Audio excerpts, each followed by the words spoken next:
time where the movie started, facing at a photo they've taken. Space tree flying through the skies and battles happen everywhere.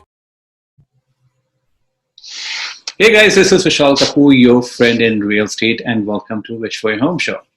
And today we have with us our real estate lawyer who also do the estate planning from Integris Law, Diane Ullman.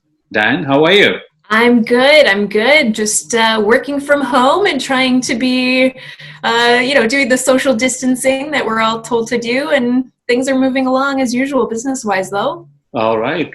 So are you seeing the increase in business from people concerned about their affairs, like with the finances and all? Yes, absolutely. I'm definitely getting more calls about that. People just, I think because people are at home and there's a little bit more downtime for a lot of people are getting to their long to-do lists, and it seems like wills and powers of attorney are on that list. And so yeah, I'm getting a lot of calls. Oh, that's great. Like, so are you getting any specific type of calls, like are people asking about, or in general about what they should do?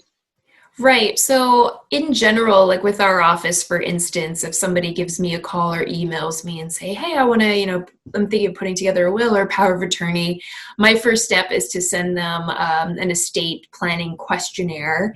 Mm-hmm. And it really is meant to be a starting point for a further, more in-depth conversation. And It's really just kind of the broad strokes of who somebody wants to appoint to be their executor of their will, or appoint to be their power of attorney for their powers of attorney. So yeah, it's just kind of a starting point. And then after they return this, like it's a PDF that I use, a fillable form, they return it to me by email, and then we jump on a call and fill in the details of what their wishes are. Right. Those are some details like we're talking about. I know they're very thorough about the forms and everything. Mm-hmm. The question people have asked, like, should I create or update my will in light of this COVID-19? Yes. So again, I think just everybody being at home is just making people think about it more. They're perhaps seeing like family members affected by COVID-19. So it's just a little bit more top of mind. Just in general, if you're over 18 and you own any assets of like significant value, like not even just a house, but a car and all that stuff, especially if you have underage children, you should absolutely be looking into a will and powers of attorney, regardless of COVID. Or even you have a saving, or yes, absolutely. Just a bank account. I would say the point of a will, especially, is after you pass away, it just helps make it easier for your family. You're already gone, so I don't know, do you really care where your car goes? But it helps streamline everything for your remaining family. So it just really helps out, and I'm finding a lot of clients want to get that in order. Right, I know this is the time that we're thinking about it, and I know like some people are afraid, but like some people also smart enough to plan, right? So which is great. So my next question is like, who needs to have a will or power of attorney? Like, you said that soon you have become 18. Mm-hmm. After that you can do that. But is there any specific criteria like who need to have a will or power of attorney? Right. So in Ontario, there are definitely very strict rules on what needs to be included in a will, for instance, for it to be considered valid. So I guess just to take like one step back, what's the difference between a will and a power of attorney in the first place? Right. So just one really like simple way of thinking about it is when you're alive and still above the ground, that's when your powers of attorney are in effect. And when you're below the ground, like when you've passed, that's when your will becomes effective. So they are never valid at the same time. It's one class. One or the other. Yeah, So for instance, for your powers of attorney in Ontario, the common way to do it, the like modern way of doing it, is to have two powers of attorney. One is called a power of attorney for personal care, and the other one is a power of attorney for property. And the power of attorney for property gives whoever you appoint, called the attorney, power to make decisions about your stuff.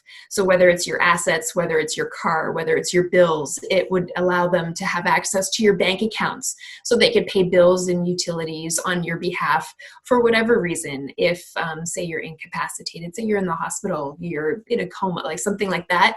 But even if you decide to take a 6-month or 1-year backpacking vacation and you need somebody local to have access to your bank account for some reason, that's what your power of attorney for property is used for. Okay. And then the power of attorney for personal care, that's the one that makes decisions, it makes your medical decisions. So those are two very like important documents, and they don't typically overlap. They're pretty independent. And then just to touch upon the will, that's what becomes, that is what comes into effect after you pass away. And the purpose of that is to appoint an executor, and they're the ones who will help distribute any of your estate to your beneficiaries, to your family members, your children. It appoints guardians if you have underage children. And yeah, that's the one that kind of helps your remaining family know what your wishes are. Right. And what was I going to say about that? Oh, in Ontario, there are very strict rules on what makes a will valid. And in Ontario, you need 2 witnesses. So for instance, if a lawyer like myself is drafting the will, I'm signing, but also we need one additional person witnessing, say if we're doing your will, for instance, there would be 3 of us traditionally in the same room all together watching you sign. And these days, with everybody with social isolation, this is the first time lawyers are able to do virtual signing of wills. Oh. So yeah, well, there have been significant changes. Yeah. Yeah, that's what I was going to ask you. Like, so my you going a little bit forward with me. That's fine, because I know the lawyers always think further. I'm sorry, I'm jumping ahead. But that's okay. But that's okay, as long as like we're getting that information. That's what it matters. Yeah. But my question was like in the line was like, what's the most important first step when we're thinking about doing the will? So the first step, I would say, if we were working together, the first step is filling out that questionnaire that I would be emailing you, just to get your basic wishes, and then I would have follow-up questions for you. Can you give me a brief example, like what are those questions are, like, Sure, yeah. So the very basic stuff is, who are you appointing as your executor? Do you have children who are underage? Do any of them have any types of disabilities? Because that is a very relevant factor from the lawyer's perspective on how to gift them part of your estate, because you don't want to disqualify them from certain government programs that they may be eligible for. Let's see. Follow-up questions are, do you have a pet? Are you wanting to leave your pet to somebody special? Those are family members, right? Very, very valid question. Yeah. Yes. Do you own a privately held company? Are you self-employed where you've incorporated a business? Right. That changes the way I draft your will significantly, actually. So there are a lot of follow-up questions. Do you have family members that like, do you have a child that you say an adult child that you don't speak to, and you're actually wanting to exclude them from your will for whatever reason? We would have to have, a further conversation about that. Right. Those are definitely those are fortunately rare scenarios, but it comes up, and it's heartbreaking. Well, I'm pretty sure that your documents have covered a lot of that stuff, and yes. Definitely people can reach out to you if they're thinking of doing that. And you can talk in detail. I know, like, this is kind of getting questions because I know the lawyers like needed to be present in person, seeing in person. How you can handle these documents without face-to-face meeting now? Right. So, as I briefly mentioned, the Law Society is allowing us to, for the time being, this may change after some of the social distancing restrictions are lifted, but for Mhm. the time being, we are able to do virtual signing. Okay. And how that's working right now is that we would do something similar to what we're doing, whether it's a FaceTime call, a Zoom call, something like that. You would share your screen, so I would be able to see you sign Signing. live. Okay. Um, at the present time, like I would be recording our meeting, like your Yeah. signing portion. So just a question for you, like you said, Yeah. this watching the signing, is that digital signing won't work? Like it's not valid yet?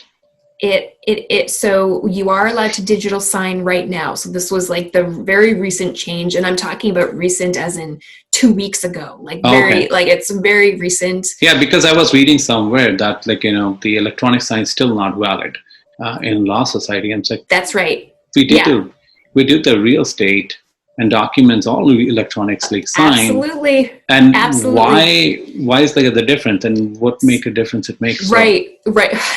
This is the big question that a lot of lawyers have. So when we're talking about real estate law versus the wills and estates, they're very different on where one of them can now permit electronic signatures and the other one won't. okay, For instance, when it comes to wills in Ontario, it's actually by law. Like the letter of the law says we need to be in the same room. So that is right. the thing that has been amended, at least temporarily, Mhm. where we're able to do electronic signing of wills. I I and a lot of other lawyers in the industry right now, because it's so new and it is such a significant change. Some lawyers are leery, and some lawyers may, even after COVID is like the restrictions are lifted, they may actually ask you to come back into the office in person and re-sign the same will down the Later, line. yeah, Yeah, down the yeah. line. So right now this is kind of a stopgap. The electronic signatures. If we're talking about the real estate side, I'm Mhm. actually super on board with the electronic signatures for a real estate deal because, as you said, you're Right, able to do like e-sign and all of that stuff. right. So we were just, again, from the Law Society, we were just given permission to be able to do electronic signing of some of the statutory declarations that our mutual clients would be signing on a purchase or a sale or a refinance.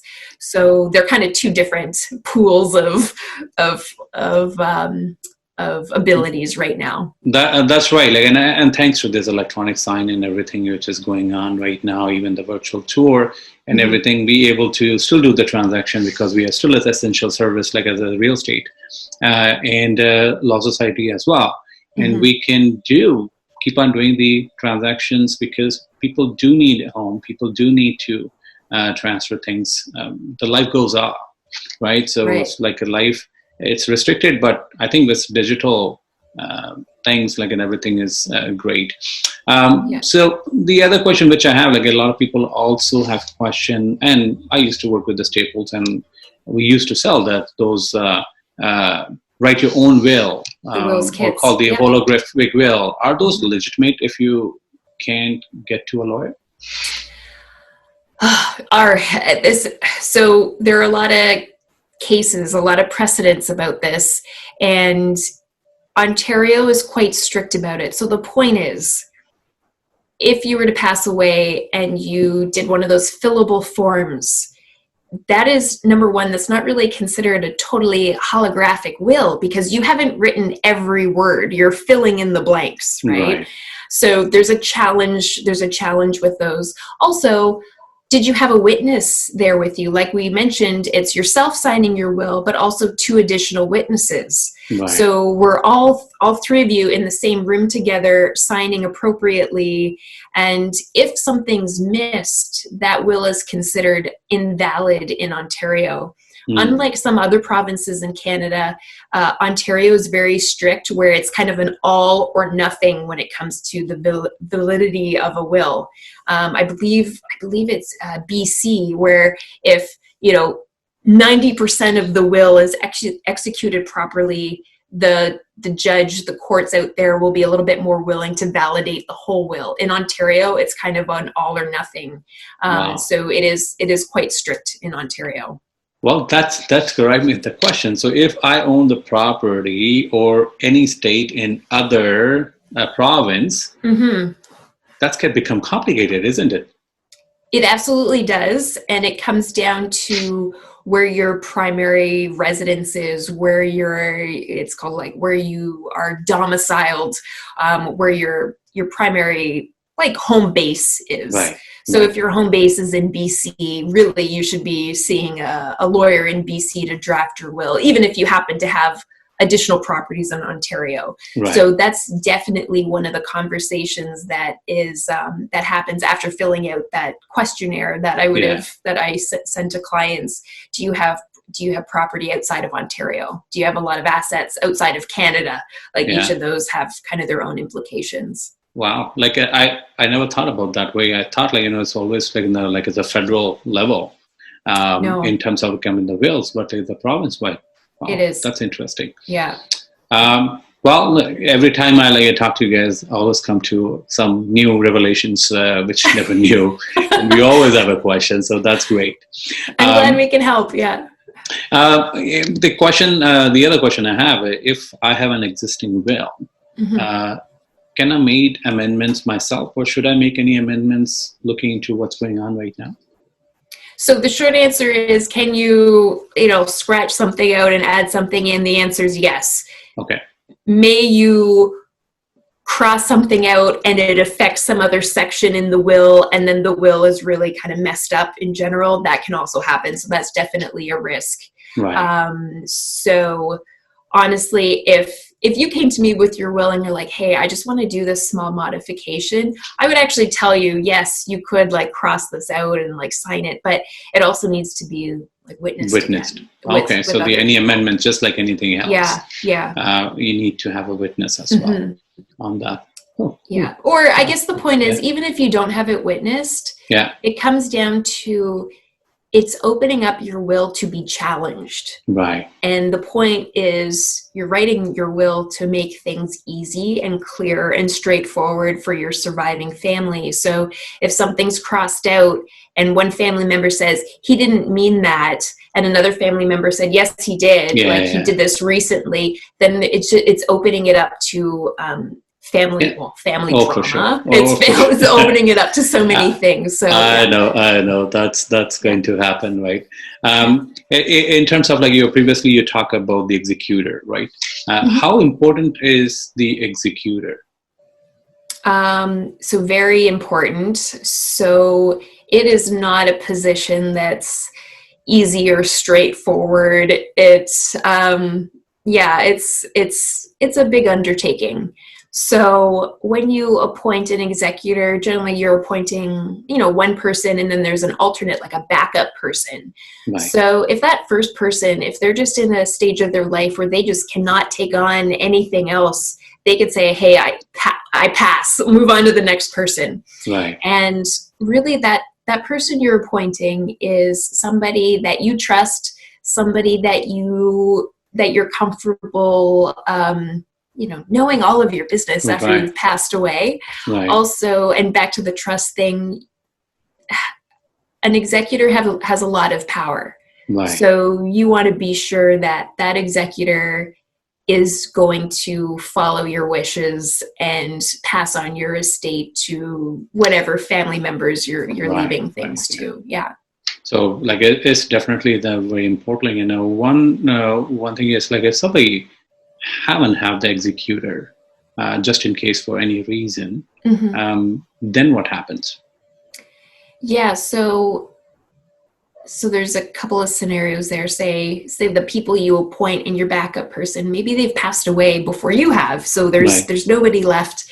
And then, so what happens in that case is any of your remaining family members would apply to the court and say, hey, please appoint me as the executor. And if all of your family members are all in agreement that, hey, let's just appoint this one family member, the court will appoint them because there's nobody challenging it. End of story. So what about the lawyer itself? Like, the lawyer like you, like they can be executor as well? Yes. So you could appoint me as your executor in your will, or your remaining family, if say the scenario where like none of your executors either aren't in a position to do it themselves or whatever, they could hire me to administer your estate on their behalf. Got it. So yeah, there are ways to do that. And then in a scenario where maybe all of your family members, there isn't anybody that says, hey, like, I'm putting up my hand, please appoint me as executor. Right. There is an office with the government that will handle the estate of somebody who dies either without a will or doesn't have surviving family members. But if you get to that point, it is a long process for a government agency to work through somebody's estate. So if you're passing away and you have real estate, you don't want a government agency, processing your file over the course of like a year or 2 years. Like you gotta, you'd want it to happen more quickly. Yeah. Right. Well, that's fantastic. What other advice you have? Like, there's so many questions usually come out, and sometimes the question doesn't come out, like, because you never thought about that way. But your experience on that, you're doing all the time, this kind of stuff. So you probably know what other advice you have. I would say actually anybody who is a small business owner, make sure you're talking to your lawyer, and they're going to ask the questions certainly, but it's anybody who owns a private company, a small business. It actually like changes the way that the will is drafted. So the point is, if your lawyer is asking number one, your lawyer is going to be asking you very personal questions. We are not asking you to be nosy and know, the family drama between you and your sister you don't get along with. It is purely so we can understand how to draft the will according to your wishes and protecting your assets and helping your family. So the point is, don't hold back when it comes to speaking with your lawyer about it. The more information we have, the better. Perfect. So if I could know what's the relationship I have with the other family members, and who can be a problematic, or I think be like a more supporter. So it's opening up, look, those kind of things, which would definitely help. Is your adult child really irresponsible with money? Right. Do they have an addiction? These are all very relevant information that a lawyer like myself needs to know. So then we can help protect not only your like adult child that has this problem, but we can also advise you on how to draft your will appropriately.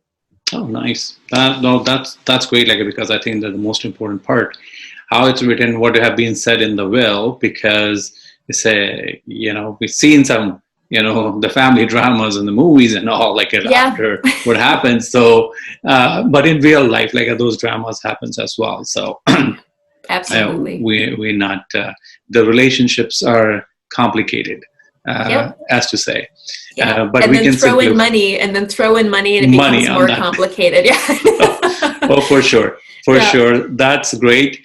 Well, thank you so much taking some time to do this interview with me. And I know you are super busy, and we were just talking that you're more busier than what you regular are, and your hours not fixed anymore. So it's but I would recommend my clients everything. Try to do things on time and don't go overboard. Yes. So again, thank you so much. I know Brandon is not here, but Integris Law, just for you guys, Diane and Brandon, both are two lawyers who work together. And Diane, can you give me your contact information again for our viewers? Absolutely. So anybody who would like to reach out, you can find us online at integrislaw.ca. So, and you spell it INTEGRIS law.ca, and you're more than welcome to reach out to me via email directly at diane@integrislaw.ca, or my business partner, Brandon, at integrislaw.ca. If you're looking for phone numbers, our phone number is 707-2011. But honestly, just Google us. You'll find us. No, I know they will find you. If not, you can reach out to me and I can connect with you. Thank you very much. Again, thank you so much. Stay safe. Don't overwork and stay healthy. Will do. All right. I'm working on my baking these days. So yeah, I'm keeping busy. All right. Thank you so much.